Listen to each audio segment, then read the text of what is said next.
Vladimir Putin is warning the United States that new Russian weapons will target the U.S. if it deploys missiles to Europe. He was speaking at Wednesday's State of the Nation address. Putin rejected U.S. claims that its withdrawal from the 1987 Intermediate Range Nuclear Forces Treaty, or INF, was prompted by Russian violations of the pact. He added that Washington made false accusations against Moscow to justify that decision. Putin reaffirmed that Russia would not be the first to deploy new intermediate-range missiles in Europe, warning he will retaliate if the U.S. puts such missiles on the continent.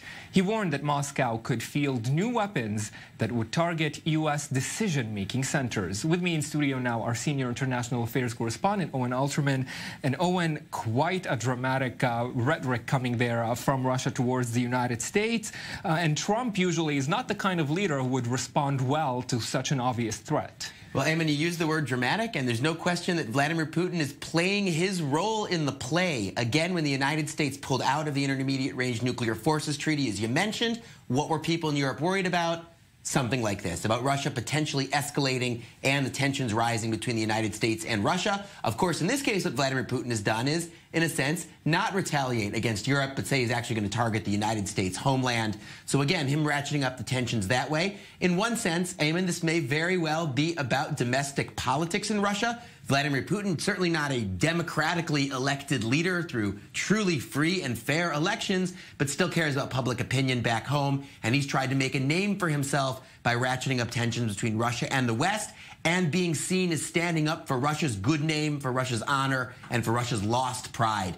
As for the United States, look, you're right. On the one hand, Donald Trump doesn't necessarily respond well to brinkmanship. But in some sense, Eamon, of course, this can really serve Donald Trump's political needs. It can be a way for him to deflect criticism that he's soft on Russia. Of course, in the backdrop of the ongoing Russia investigations, can say, look, I'm actually tough on Russia. Look at what Vladimir Putin has done, again, in response to my move. Why are you calling me soft on Russia when, in fact, the tensions are actually going higher? So Donald Trump may be able to make that argument. Wouldn't be surprised if he does. What exactly will the United States do in return, of course, is a question. At the end of the day, these two leaders will probably be back at the bargaining table. And then the question will be, as discussed a few weeks ago when the United States was out of the treaty, will it only be the United States and Russia at the bargaining table, or somehow will the Chinese and others be there?